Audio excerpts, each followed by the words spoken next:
hugely inspired by Mauve ASMR, and she doesn't show her face. She never show her face, but I have already shown my face, so this obviously is not a problem for me.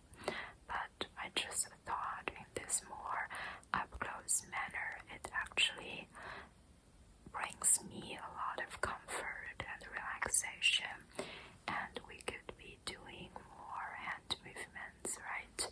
So that might be a cool idea. So let's give it a try.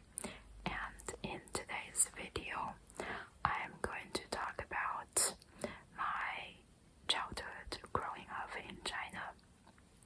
So this is really a topic that I could probably talk hours about. So if you guys find this interesting and want to listen to a part 2 or a part 3, definitely let me know. Also, I would like to thank you everybody that subscribes to my channel. I really appreciate that you want to stay around to listen to me just talk and ramble. Now, doing ASMR is definitively just a hobby of mine, and I have no ambitious plan whatsoever.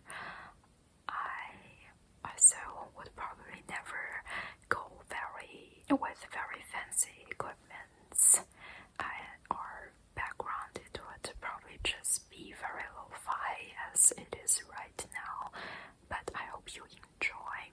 Now, let's get into this video. And where I'm from, this is actually interesting because every time in Germany, people would ask me where I'm from, and I would say the name of the city, and then people would be like, okay, so I've never heard about this city. Is it a small town? And then I would always laugh because the city I grew up in has actually a population between 5 and 10 million people. So this is a city that is on the east coast of China, and as you can imagine,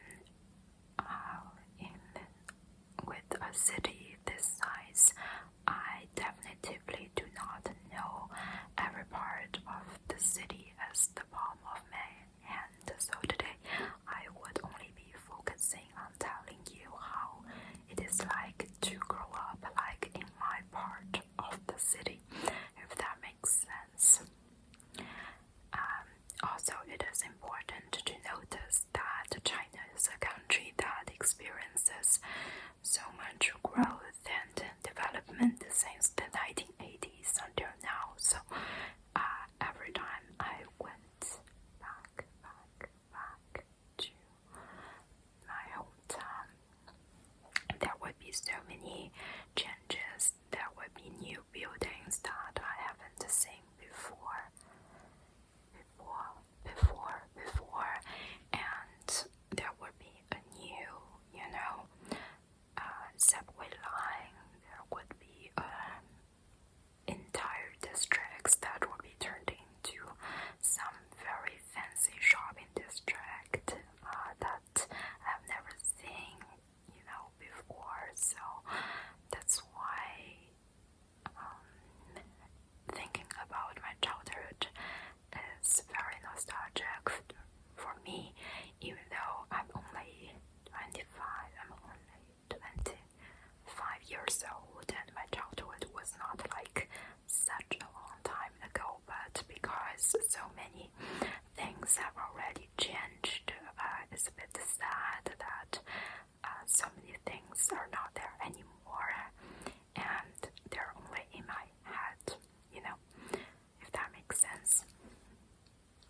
With all that being said, I have a very fond memory of my childhood, and to give you a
sense it follows a very natural curve how the area develops. So, at the beginning, this area just expands and it grows a lot, and then it would stop growing and stagnate, and then it would just decline, right? It would decline, and there would be fewer jobs and stuff like that. So with the area where we lived, it was very much an upward movement until we moved away. So there were a lot of different companies that were a part of this state-owned company, if that makes sense. So as its core, so its main service is basically to make those products that you can make from petroleum, but because more and more people come to the area to work for this company, then you would need an electricity supplier, you would need water supplier, etc., etc.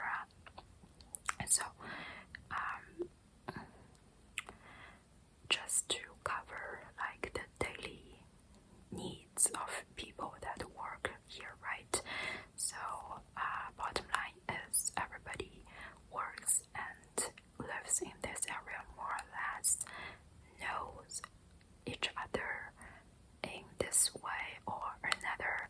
So if you don't know a person directly, then you would know somebody that knows this person, if that makes sense.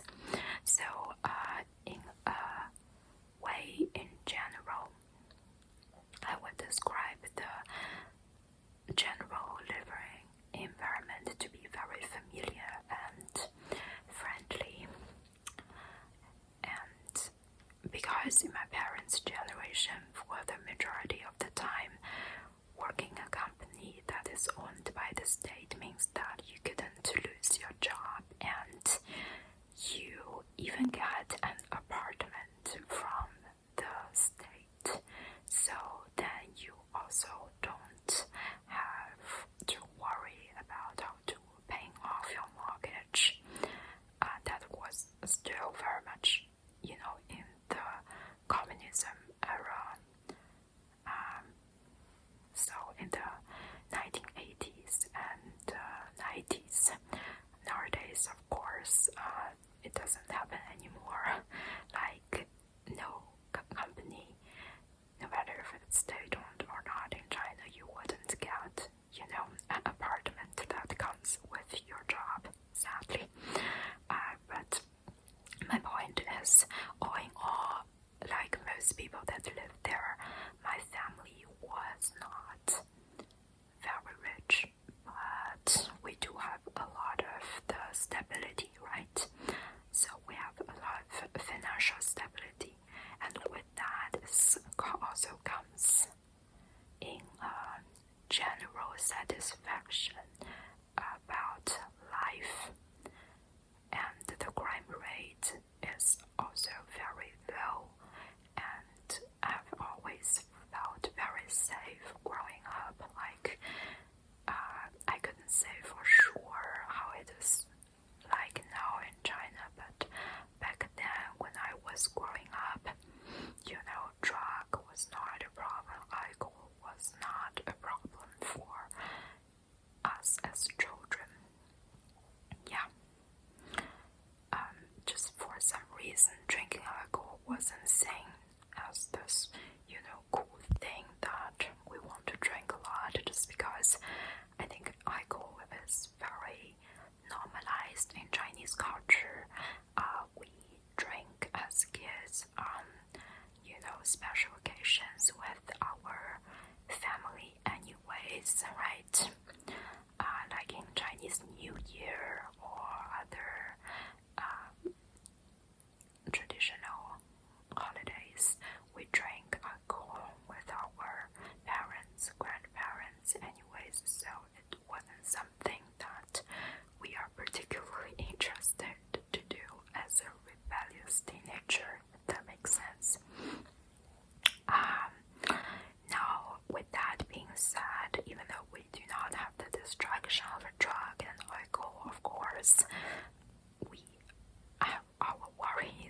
our struggles as well that I would get into maybe a bit later in the video. So first of all, I want to let you know that there were lots of children that were born around the same time when I was born.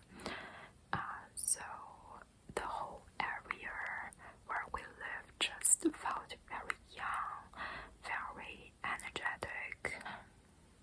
So when my mom was going to junior and senior high school in the 1980s, there were only one junior high school and one senior high school, and maybe only 2 classes per grade. And when I attended junior high school in the early 10s, there were 14 classes in my junior high school, and just in my grade there were over 700 students. So at the beginning, I wasn't particularly good at the school, mainly because most children have already learned pinyin in kindergarten. So pinyin is basically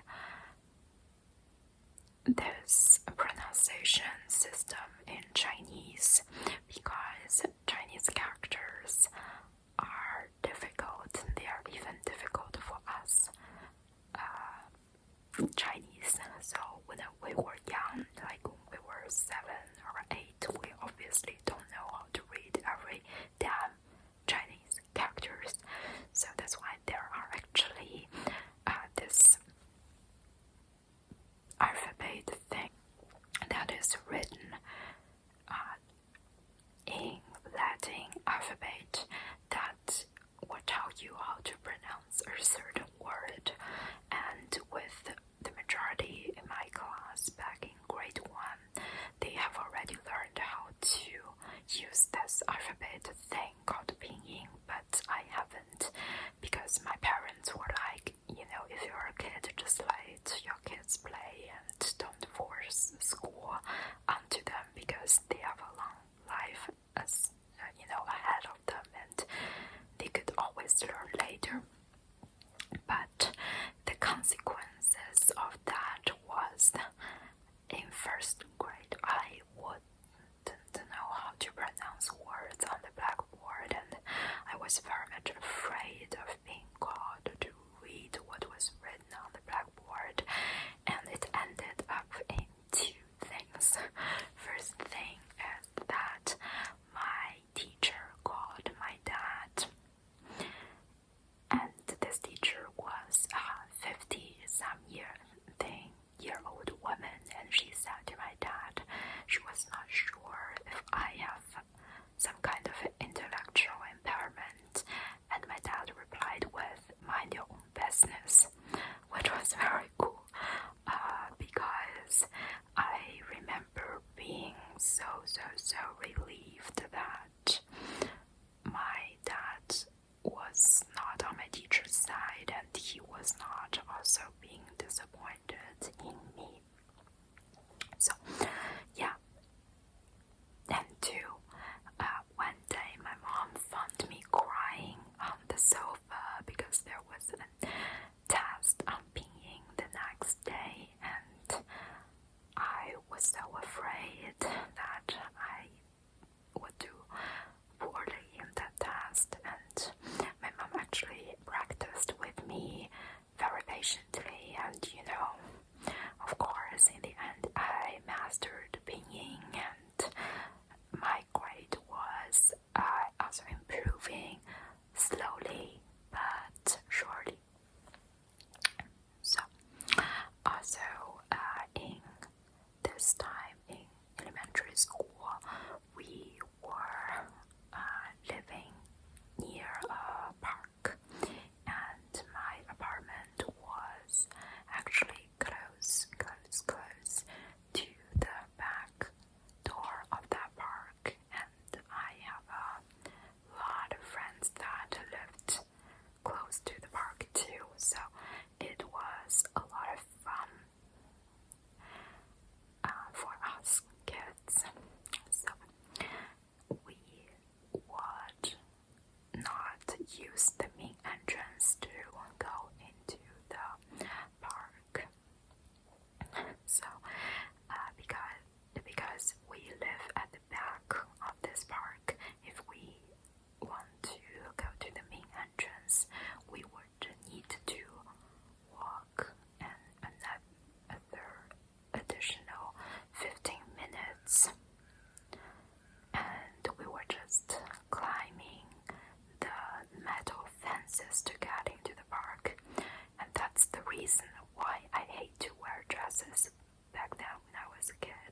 because I was either climbing up and down or me and my friends would be, playing in some dirty background or somebody's home, something like that. Like, not the background is dirty, it's just there were obviously a lot of dirt, and yeah, you get what I mean. Anyways, go back to the park. I have very fond memories of it because there was a small hill there and an artificial lake, and for a long time there wouldn't even be water in that sad lake. So we would just run in the lake and end up down in, we would run in the lake and up and down the small hill. There really wasn't anything particularly fancy, but I feel like as kids you're just able to find joy in so many small things, and even though back then there really wasn't much to do, there were no YouTube, no Netflix, but just running around outside was a lot of fun.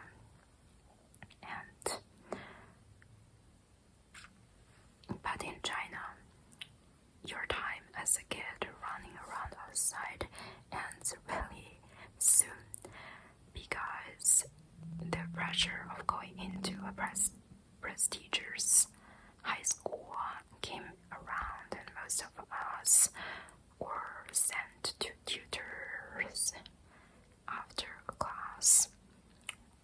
Not only children that didn't do well in school were sent to such after school classes, but essentially all of us were sent to those after school classes, because if you are good, you could always do better. If you are the first in your class, your parents would want you to be the first in your school.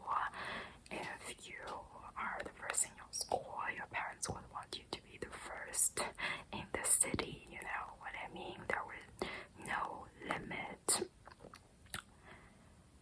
on this front, and China is just like all other Asian countries. It is very competitive in that sense. And the school was really our focus till we turned 18, and for the majority of us, even later, in university years, it was still a lot of competition if you want to get certain scholarship or opportunity to study abroad, simply because there are so many children or students that we are essentially competing with, right? But I honestly wasn't sent to a lot of those after school classes in comparison to other children, and I was having a lot of fun in those after school classes too, because I was very fortunate to have very nice tutors, and other kids there were also pretty cool people. I remember making a very good friend with this one girl, and she would always ride a bike, and I would sit at the back of her back of her bike, and she could ride her bike really well, but occasionally she would make some mistake and we would both fall down from the bike, and luckily nothing really bad has happened because of such incident, and we would just both laugh about it, and we would also squeeze time to go